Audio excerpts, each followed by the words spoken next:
I am a magnet for lost objects.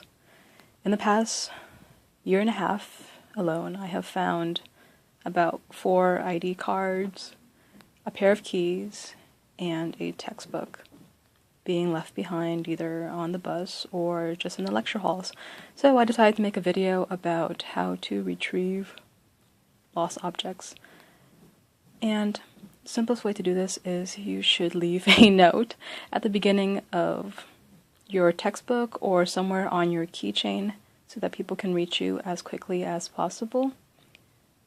The biggest issue is that even if you lose an ID card, your name is not going to be enough for people to find you. So it really helps to have a card or a post-it of some kind with this kind of information. Alright, so first of all you just write, "If lost, please contact," and then you put your first name and your last name, and if you have a nickname you should put it in parentheses. This is just in case your book gets picked up by somebody who knows you, but they know you by your nickname as opposed to your real name. And optionally you can put your grade level and your college.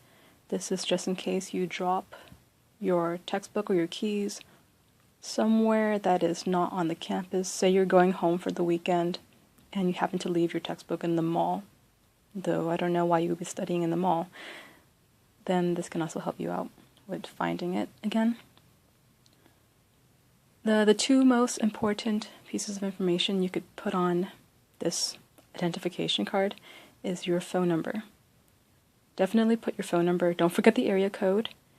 And if you can take texting, put that on as well. You want to make this as easy as possible for people to find you again. And put your email address. And optionally you can put your actual home address or wherever you're living. This is a technique that's used mostly by people who own dogs. If you ever look at on a dog's tag, you'll see an address on there. I'm not sure if I would recommend doing this because this kind of makes it possibly unsafe for you, depending on who happens to pick up your book. And I think this could also be a deterrent because if the person finds that you live somewhat far from where they go to classes or where they live, they might be hesitant about returning your book. Personally, I don't put my address on my textbooks.